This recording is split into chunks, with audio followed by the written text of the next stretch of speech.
So we see the comments, Steeda, everything's S550, S650. What about us solid axle guys, Fox body? Well, today we're here to talk about the S197 and its solid axle and the 3-link suspension in the rear.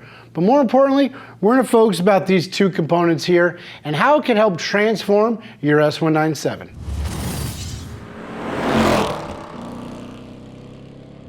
Here's two parts that's going to help you not only increase traction, but allow you to adjust your instant center for even more traction when you've lowered your vehicle. The first product here is one of my favorites. This was designed in-house many years ago. Now, unlike your typical lower control arm, which typically has welded in ends, we actually machine this out of billet steel. This high quality DOM steel that we turn on our lathes right there in our CNC machine shop. We're going to go right hand thread and left hand thread. So it's a double adjustable design. Now what that means is you can actually adjust your wheelbase on your car. So you can lengthen or shorten, make sure you position that rear axle right in the center of that wheel well, depending on your ride height, right? Now we go ahead and we machine wrench flats right in these arms, so it's super easy to adjust. So we use high quality Teflon lined rod ends. What that's going to do is try and keep the NVH to a minimum. Now, anytime you get rid of all the bushings together, you are going to transmit more NVH into the car. That's going to happen with these, but the Teflon lining does reduce that NVH.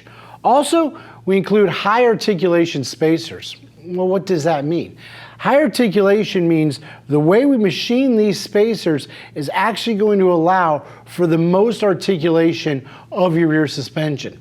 Now, it's not going to help the drag guys as much as it's going to help the corner carvers, right? You're hitting the corners like that Boss Mustang in the back. You're going to want something like that so you don't have to worry about your suspension binding in the rear. And we finish it off with a durable nickel plated finish. The spacers are going to be zinc plated. Now, these things are so strong. Like I said, most of the offerings on the market, they're going to start with some thin wall tubing and go ahead and weld in adjustable ends. Well, we spared no expense. Like I said, these are CNC machined out of billet DOM steel tubing, domestically sourced, where we machine it right there in-house. So we're never changing the structural integrity. One of the reasons we thought about making a video of this kit was because we actually just got an awesome review from a drifter. Anybody knows that those drifters, they're pretty hard on parts, not just tires. That's why their bumpers are hanging on with zip ties and things. So let me go ahead and read to you exactly what this customer stated. I purchased these lower control arms for my drift car 5 years ago when I first started. I've hit curbs, trashed wheels, and a whole rear end housing once. People have hit my wheels, I've hit people. Trashed 2 panhard bars from contact. But these lowers are still perfect. No bends. The hind joints are just now starting to get loose, so I contacted Steeda to get some replacement hind joints. Absolutely love this product and wouldn't hesitate to purchase more of their parts. Thank you, Steeda and Sonia, for all your help. Like I said, drift car, hammering it. He's probably touched a couple walls too, but it really speaks volumes about how much these parts have held on. So that's awesome. Customer contacted us and he was honest, right? That's all we look for at the end of the day. He's got a race car, he's been beating the poop out of it, and he needs some heim joints. So we went ahead and took care of him. It's also one of the beauties of making all of our parts in-house, right? Not all the time can you get actual individual components, but we had plenty of these on the shelf. We were able to press in the new spacers for him, get him some new locking jam nuts, and he's a happy customer and able to enjoy those arms for many more years out there drifting and doing anything else he wants to with the car. But it's not just for drifting. Like I said, these are great on that Boss 302 we have in the back from a road racing perspective. As far as drag racing, let's face it, a lot of times you're going to increase the diameter of that rear tire. Well, depending on how low or high that car is sitting, that wheel and tire package will actually move in the rear quarter panel opening. With these being adjustable in design, it's going to allow you to perfectly center that tire in that rear quarter panel. And what that does is a lot of times when you're going down the track, especially drag racing, with a soft sidewall on that tire, it's going to grow. It's going to help prevent that tire from rubbing. A lot of times on the Fox bodies, right? Tire grows, it's gonna start rubbing the front of that quarter panel each and every time, because with mile an hour and RPM, it is going to expand.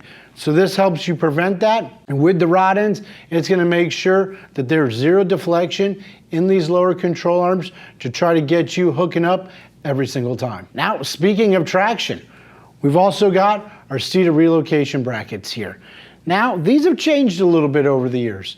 Initially, when we released these, it was a weld-on only design, which means it did not have this back strap here. Why? Because this part simply cannot be a bolt-on only design. You gotta remember, when you're launching your car, whether it be at the street, drag strip, wherever, leaving Cars and Coffee, when you get on your gas pedal, it is the lower control arms pushing that vehicle forward. Rear end's gonna rotate, upper control arm pulls back, but it's the rears pushing forward. Well, if this is only a bolt-on design, what do you think is gonna happen? It's gonna try to push your 3,700 pound S197, and it's gonna fold up. In fact, all you gotta do is Google failed lower control arm brackets for S197, and there's a ton of them out there. So we made ours a weld-in design. Why? Simply put, that's the only way you're gonna be able to get that kind of durability out of a lower control arm bracket. Well, why do you have a strap welded onto it now? Well, it kind of made installation kind of hard, because if this was a do-it-yourselfer, like a lot of us are, you're bolting this on in your garage.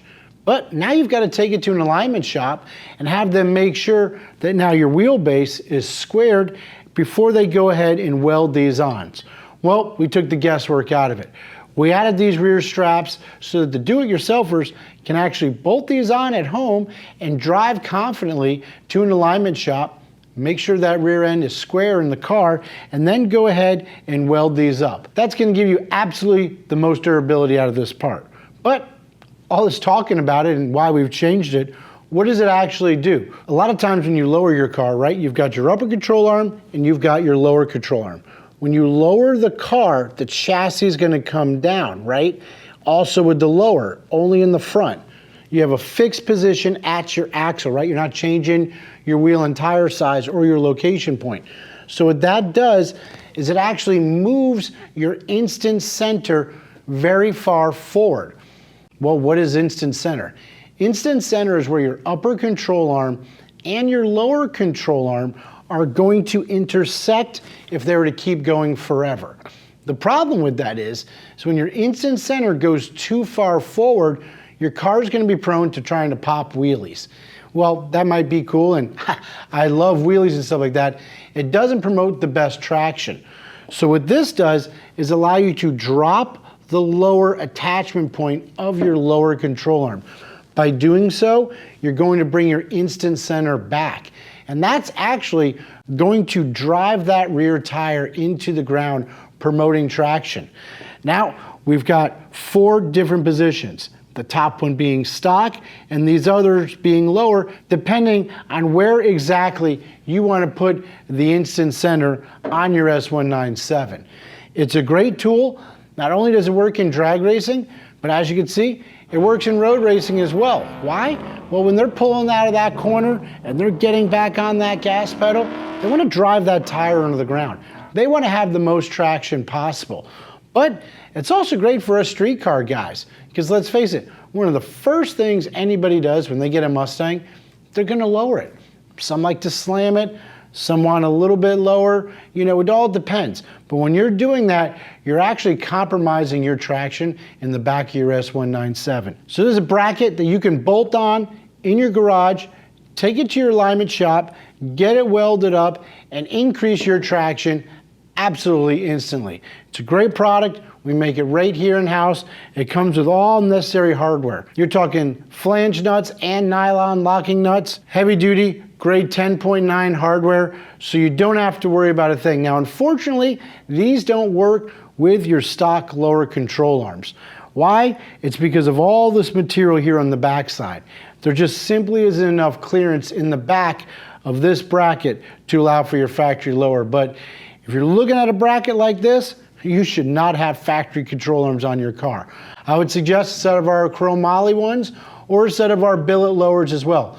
Both of those come with bushing options to avoid any NVH like on these hardcore adjustable lowers. So hit like, subscribe, follow us on our YouTube page, Facebook, Instagram, TikTok. Remember the most important thing, Steeda, where speed matters.